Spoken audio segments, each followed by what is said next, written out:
I don't know what to do and I need some advice.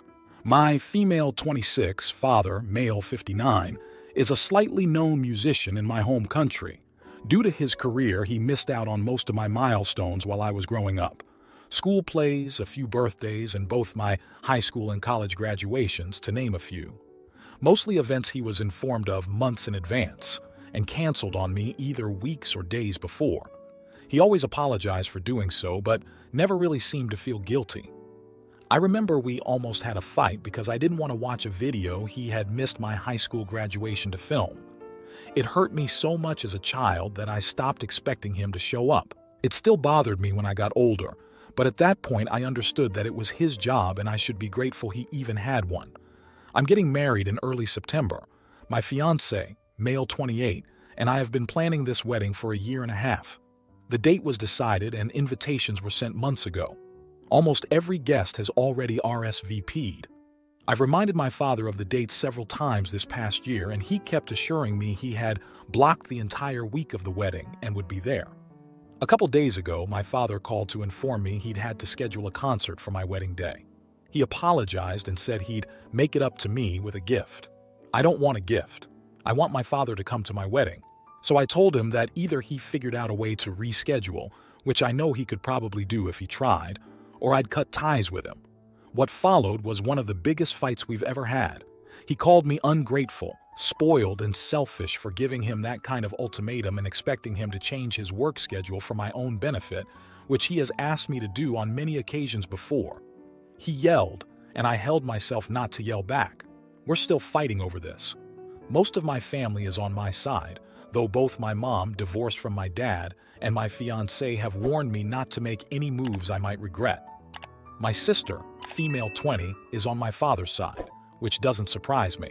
I love my father, and I really don't want to stop talking to him, but I'm done with him expecting to be able to miss out on my life with no consequences. That being said, I'd be lying if I said that I don't feel guilty. Just writing this all down made me feel like a huge brat. Am I the idiot? Edit. Thought I'd clarify some things. 1. My mom and my fiancé are 100% on my side. They told me to be careful because they know I don't really want to go no contact. Also, my mom has barely spoken to my father in almost 20 years, and my fiancé is with me because we love each other, not because of who my father is. 2. My father is not a struggling artist. He's been in this line of work since before I was born.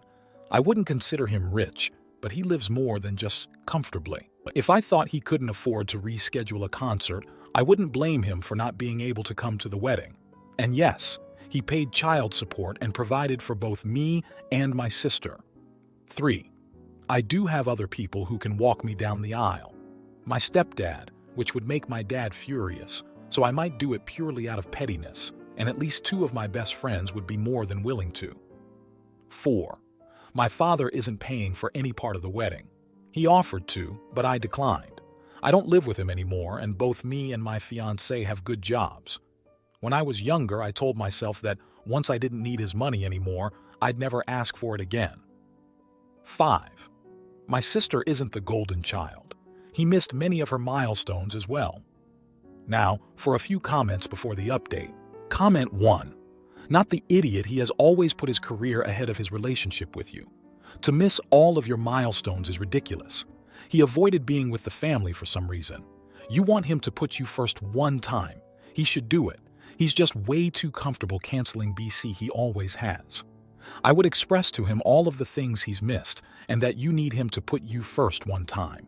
One day isn't going to ruin his career and he can deal with being uncomfortable around some people for your sake. Be a father. Comment 2. Do you love your father, or do you love the idea of an active father? Personally, cut the ties.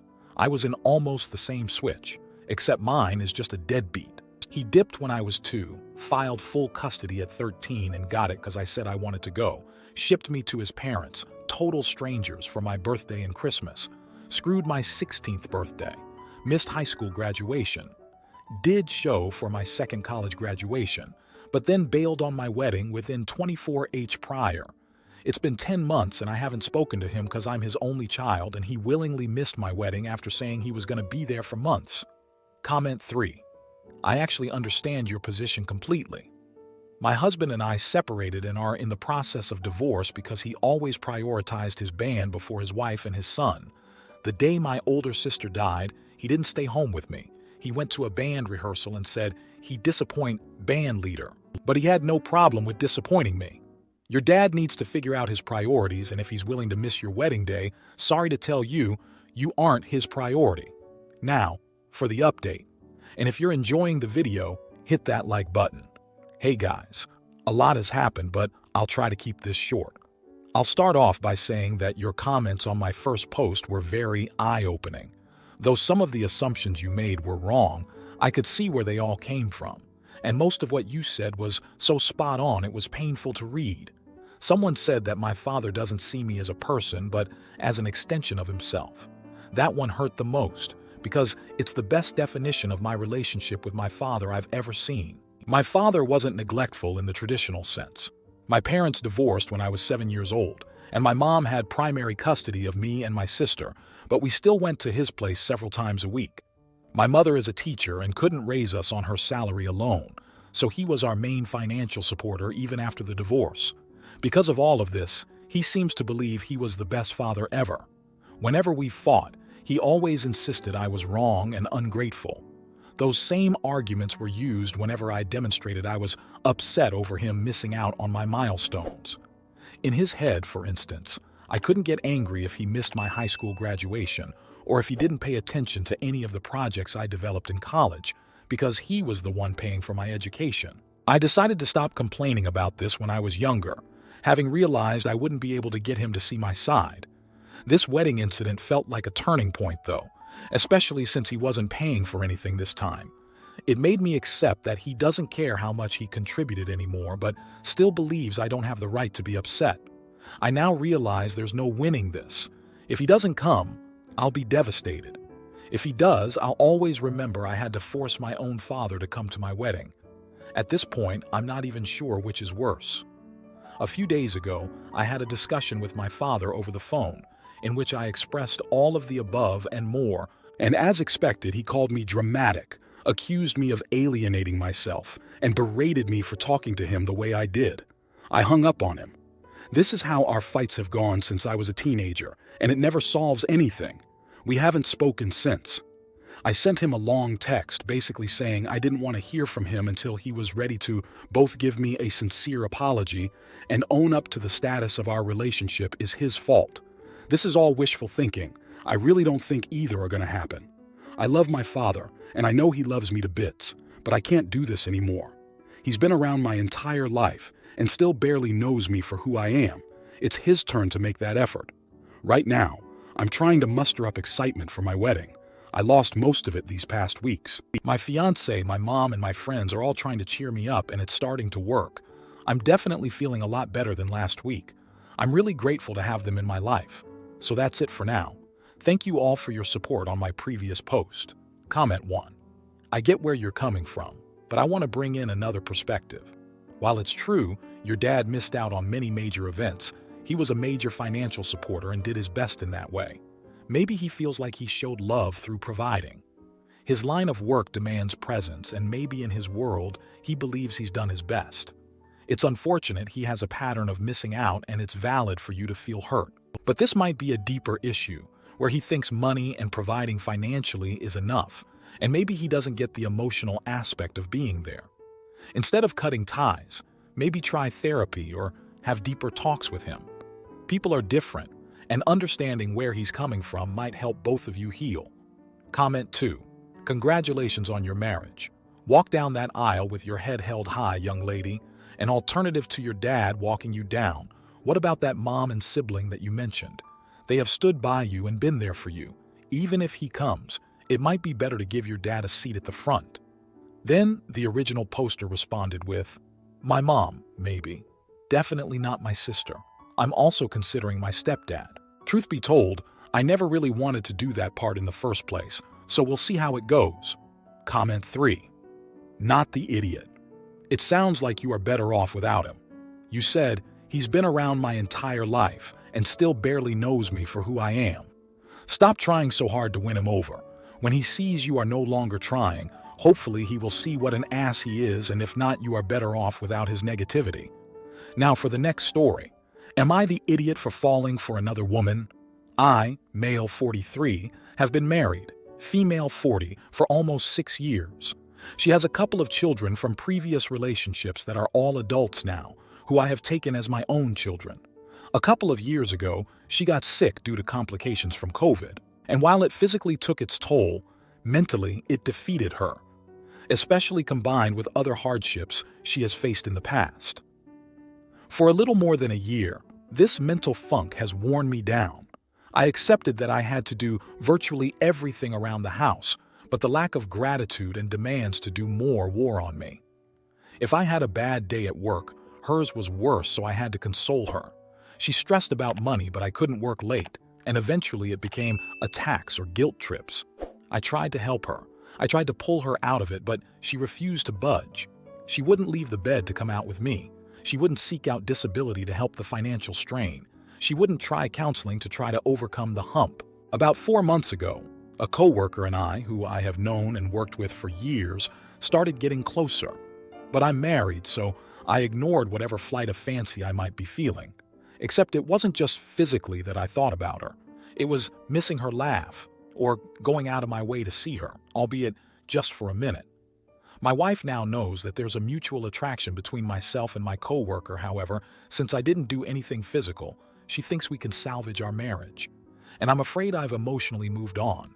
I know I owe it to her to try to rekindle the spark, and have tried avoiding the third party and focusing on my wife, who is trying now, but deep down, I fear it's too late. I already know I'm the idiot here. I never foresaw myself as the guy who bailed on his sick wife, and in essence, now I am. Now for a few comments before the update. Comment 1. If you already know you're the idiot, why are you asking if you're the idiot? The solutions here are pretty straightforward. If you feel your marriage has run its course, file for divorce before you end up sleeping with your coworker and causing more damage. If you want to salvage your relationship, seek counseling. If you don't know what you want, seek counseling. Quit putting this off and looking for validation from strangers on the internet. The longer you drag this out, the more you're going to hurt your wife, yourself, and probably your coworker when this all comes to a head, which that's where this is currently heading. Balls in your court, OP. How this plays out is up to you. Comment 2. You're the idiot if you're not happy with your wife, that's okay, but divorce her. It sounds like you're keeping your wife around as a safety net and masking it as a spousal obligation. Let her go. Sounds like the woman already has enough to deal with. She doesn't need the mental strain of wondering if you'll cheat or not. Think of it like breaking a bone and ask yourself which is worse. A divorce where it hurts, but it's a clean break, or continuing in the relationship where she is unsure of your feelings for this woman, and if you will ultimately leave her, causing her to break more and more. Comment 3. If you're done with your marriage, so be it. You are a grown man who is capable of making his own choices. But at least be an honorable person and divorce her before you pursue someone else. She deserves that much. And yes, I would say the same if the genders were reversed. Now, for the update. First, allow me to thank everyone for their responses to my post a few weeks ago. While I understand some thought I sought validation for my actions, what I was actually searching for was the vitriol the idea would produce. I was so riddled with guilt, I wanted to be persecuted in the court of public opinion. That being said, the past few weeks have definitely shifted perspectives, and now I stand at the crossroads of what I want and what is right. After a multitude of arguments with my wife, I went away for a bit to clear my mind. No contact with her nor the other woman. An effort to see what I wanted. I returned with the decision to leave and packed up some things. This led to a major blowout where I'd regret my decision, and she hoped she was around to see it, and her telling me she hates to be alone, so she hoped the next guy would beat her. I couldn't allow any of that, so I caved, agreeing to stay. During all of this, the other woman was transferred. Allegedly, it was a planned move, but the timing was a bit suspect. Since she had to transfer, I believe she holds me responsible, and I am now dead to her. I also found out that during my brief time away, my wife went to see an ex with the intent of having sex with him to forget about me. Again, I appreciate all who responded, even with anger and spite. They say everything happens for a reason, and sometimes that reason is simply a lesson in karma. Comment 1. Just divorce and try to move on. Your marriage doesn't sound healthy, and you will just continue to be unhappy. As will she. Comment 2. The next time you have the bad idea of getting involved with another chick, remember that this time you almost lost them both. Comment 3. You have torn the fabric of trust. Trust, that is the cornerstone of any relationship. Your wife has responded. Should you even try to stay, the long-term repercussions in this act are going to last forever in this relationship. You could try therapy, but at this point your relationship is in flames. Most will limp along for a few years and then wreck it into divorce. From your previous post, it sounds as if your wife has a few other issues. While I do not agree with the way this was done, the emotional affair and stringing along, etc., I would state you need time for some therapy on your own, and I would include a divorce. If you like this video, you'll probably like these too. Also, while you're here, please consider subscribing. It's your support that keeps this channel alive and allows me to make better and longer videos. Have a great day.